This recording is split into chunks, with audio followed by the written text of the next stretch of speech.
is a light that casts away darkness.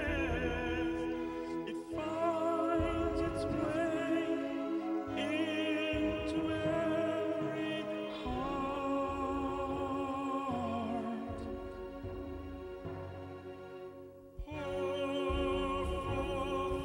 Your soul,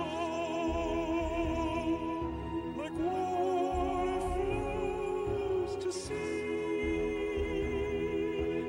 then we will be all we're meant to be.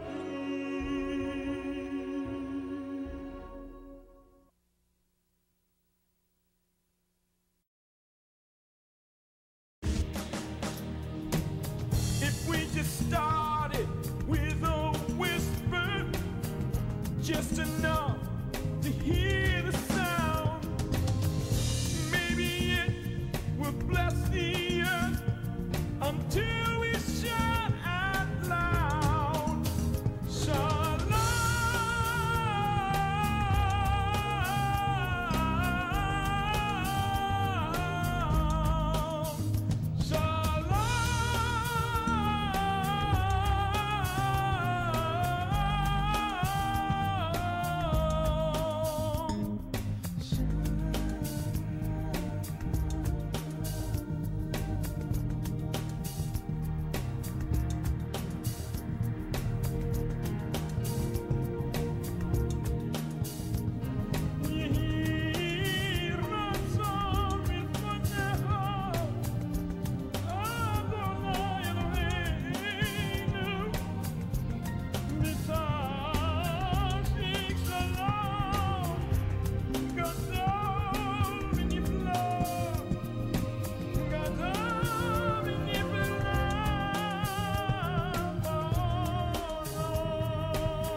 We have to do that for you.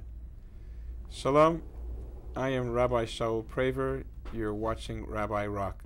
Today we have the great pleasure of having a fine author, Julian Padowicz, with us here today. And his book is Mother and Me, and it's just released in June of '06. And Julian has presented his book in the Stamford, New Canaan area. It's been very warmly received. And it's a different kind of a tale. It's a Holocaust-related tale that some describe as part Anne Frank, part The Great Escape, and partially the Marx Brothers. It's got a lot of humor in it as well. And I think it's a nuanced tale, and it's a little different than you usually hear. And he's going to present his work. It's been favorably reviewed by the Jewish Ledger and the Midwest Book Review. It's published by the Academy of Chicago Publishers. And with no further ado, it is my pleasure to welcome here to Rabbi Rock, Julian Padowicz. Shalom ubracha. Shalom, Rabbi. It's great to have you here. Good to be with you. In February of 1940, 6 months after the Nazis attacked Poland, and just weeks after my 8th birthday, my mother and I created a minor sensation by escaping from occupied Poland on foot over the Carpathian Mountains into Hungary. I've written a memoir of that experience, which has just been released under the title Mother and Me, Escape from Warsaw, 1939. And here's what it's about. You see, I was born in Lodz, Poland, in 1932. My father died when I was a year old, and when my mother remarried, we moved to Warsaw. All of this happened before I was 4, and I remember none of it. But I do remember Warsaw. Across the room from my bed was the bed of my governess, Panna Janka, Miss Jane, whom for some reason lost to posterity I called Kiki. Kiki was my entire world.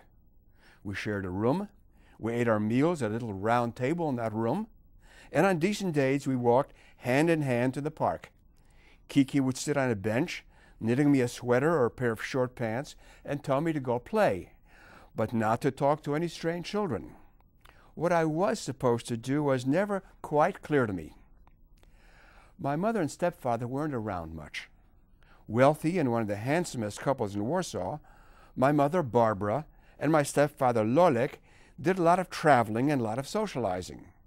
When they were in town, by the time Kiki and I set out for the park in the morning, Lolek was usually well on his way to his shirt factory, and my mother was probably still asleep. By the time we returned, they were usually getting ready for a cocktail party. When Kiki took a rare day off and I was left in the care of this handsome and popular couple, I was inconsolable. Above Kiki's bed there hung a crucifix and a photograph of her mother. Above my bed hung a photograph of a man who I was told was my late father. Kiki's mother, she explained to me, was in heaven. Where my father was a question to which Kiki did not have a ready answer. Because he had been a very good man, he certainly wasn't in hell, which Kiki had described quite graphically to me on more than one occasion, and even shown me what I took to be actual photographs. But on the other hand, because my father had been Jewish, as were I and the rest of my family, and not Catholic like Kiki and her mother, she could say with absolute certainty that he wasn't in heaven. Only Catholics went to heaven. Where my father was part of the great mystery. The question did not stay long unanswered in my own mind. When Kiki and I needed transportation, we took a streetcar. And on hot summer days, a crowded streetcar tended to take on an aroma that wasn't altogether pleasant. A common sight on these streetcars, even in the heat of summer, were the black-coated, black-hatted, bearded Hasids, of whom Warsaw had a large population, and whom, for some reason, I associated with the streetcars. And so the image that I formed of my late father's whereabouts was him riding one of these sweaty streetcars filled with Hasids into eternity. Now, if that was my father's fate, it did not take a rocket scientist to realize that someday I would be riding the same trolley, probably seated next to my dead father, whom I didn't even know. Kiki, who didn't drink, didn't smoke, didn't tell lies, didn't wear makeup, and went to Mass every Sunday, was, of course, on a fast track to heaven. In heaven, I learned, there lived God, his wife Mary, their little boy Jesus, and a tame pigeon with a strange name of Holy Ghost. Together, the four of them made up what was called the Holy Trinity. And if I lived the kind of spotless life that Kiki did, learned Catholic prayers, and recited them fervently every day, and someday got baptized, I too might be a candidate for this heaven. Well, I learned the Our Father and the Hail Mary, and to recite them with a vengeance. I learned to make the sign of the cross, to say the rosary, and to tip my hat when passing a church. I went to Mass with Kiki on Sunday, and I frequently fell asleep at night reciting numerous repetitions of my prayers.